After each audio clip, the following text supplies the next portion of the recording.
Okay, so ito ang MS decision ulit, accepting a special order. So actually medyo challenging itong topic na ito. So ano natin para ma-make sure natin sayang din. Kasi maybe 2 points, 3 points, usually series, comparison of two scenarios, mga ganun yun eh. So aralin natin. So first question. A regular youth um, wants to purchase 200. Okay. What should be the selling price per seller for this special order? Okay, pag ganito, you want to check first kung may available na capacity. In this case, 100 ang maximum. Okay? 800 lang ang minamanufacture or normally manufacture annually. Ibig sabihin, kung order si Regional Youth Orchestra ng 200 piraso, kaya. Diba? May available na 200 pa sa production nila. Okay? So kung ganyan, wala tayong magiging problema. Alam mo naman na ang maximum price natin na pwedeng ibigay sa kanya would be your variable cost. So that would be magkano? Well, in this case, actually, meron tayong issue dito. Meron siyang gustong profit kasi. So, ang gagawin natin would be just prepare yung variable costing natin formula that will be 50,000 na net income desired. Work back ka lang. So, net income FC wala naman kasi mangyari man itong special order na to o hindi, maka-cover na ng usual order niya yung fixed cost. So, wala naman daw, hindi naman daw ma-apekto. Yan. Or regular sales and total fixed costs are not affected. Okay? So, zero tayo dyan. So, ano pa yung gagawin? This would be your variable cost. And siguro maganda para ma-visualize mo, lagyan natin ng CM. Hindi ba ganyan yan? And then, meron pa dito ng variable cost. And then, meron pa dito ng sales. Yan, work back natin. So, 50, nangyari. Yan. 50, 0, that would be 50 din, di ba? And then, your variable cost would be ito, tsaka ito. That's 900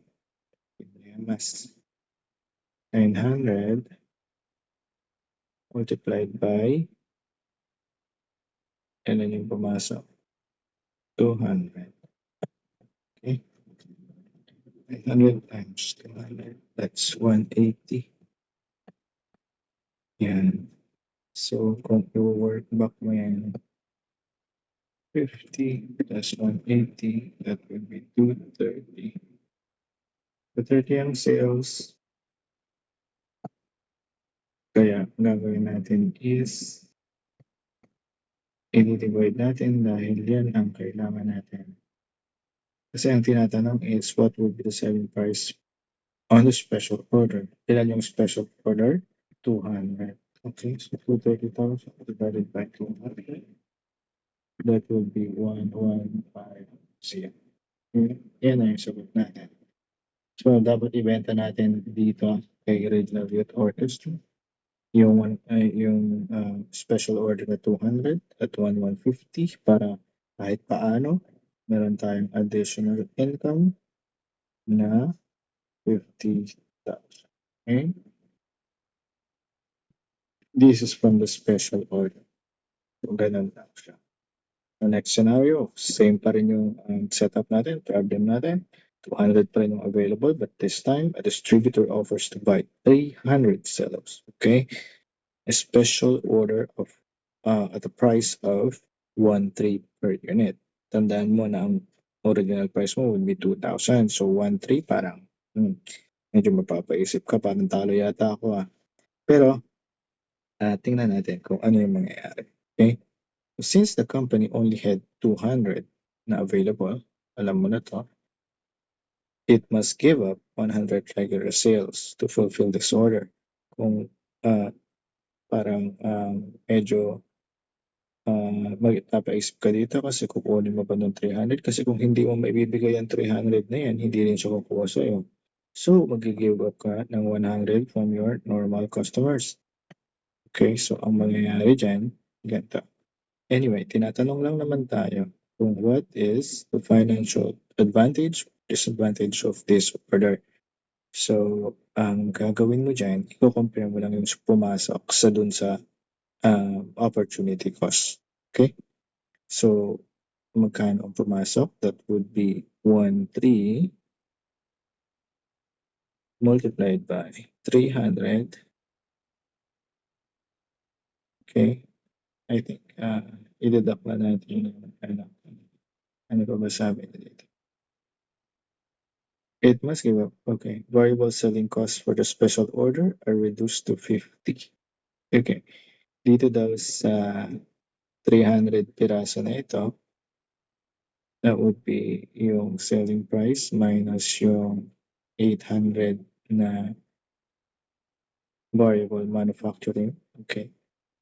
Minus imbes na ito, 50 na lang kasi reduce to 50. Sabi niya. Okay. So, ganyan na yung magiging CM niya. Okay.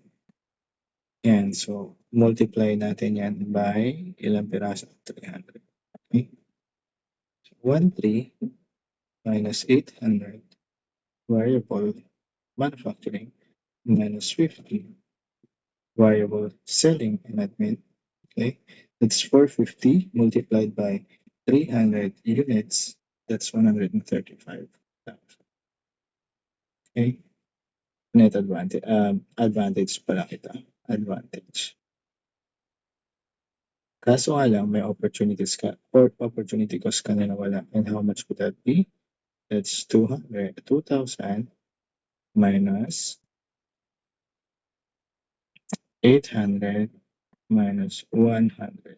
These are the figures na ginagamit natin. Variable cost. Okay, multiplied by 100. Ito po kasi yung sinacrifice mo. This is the sinacrifice mo from your regular sales. Okay, so 2,000 minus 800 minus 100. Wait, 2,000 minus 800 minus 100 is 1.1 multiplied by 100 units. That's 110,000. Of course, parang disadvantage to kasi sayang eh. Diba? Ngayon, ang net natin would be 15,000 advantage. Okay? So, well, parang simple lang naman siya. Basta alam mo yung kung paano siya gawin. Versus kung hindi mo talaga alam, no clue ka talaga, kukulaan mo lang to first. I mean, ang liit lang ng mga figures. Wala kang million dito eh. So, it's important na sana malaman natin to. Ma-remember natin. Okay? So, number 5, this is a scenario where wala na siyang available. Okay? So, full capacity siya. The luxury hotel chain offers to buy 100 for special promotion at a price of 180. To accept this, you must reject 100 sales. No variable selling costs are incurred for the hotel order. Okay, so ganun ulit. Financial advantage. Papasukin muna natin magkano? 100 sales. That would be 1,800 minus, of course, yung 800 na manufacturing. Wala daw siyang variable selling. So that would be it. Multiply natin by 100. Okay. 1,800 minus 800 times 100. It's 100,000. advantage. And what would be the disadvantage? So meron tayong papakawalan na opportunity multiplied by minus 900. Again, shortcut ko na lang ito. This is actually 800 minus 100 na variable selling and admin. Okay. Minus 800 minus 100. That's 1.1 multiplied by 110. That's 110,000. Disadvantage, of course, this is an opportunity cost. Disadvantage. So net would be 10,000. Disadvantage. So kaya lang siya. Okay, summary. Kapag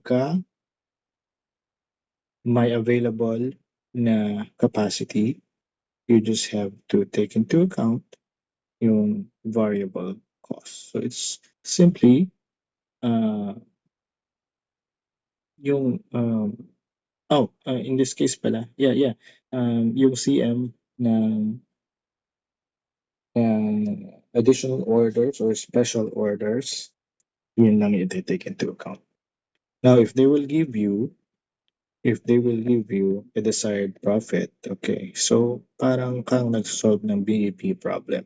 Ganun lang siya. And next scenario, kapag ka may isa-sacrifice ka a number of orders, kailangan mo yun i-offset. Parang ganito. Okay?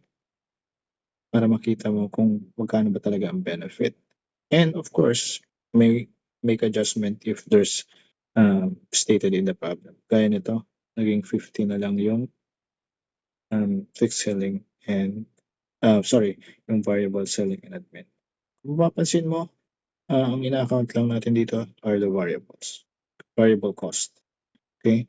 So kapag dito naman, kapag walang available na capacity, mag-give up ka on the same number, same quantity nung kukunin mo special order.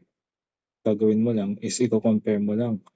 Same lang din yung benefit and disadvantage.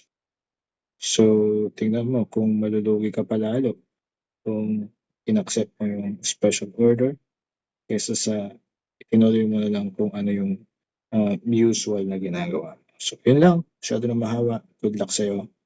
Kaya mo yan.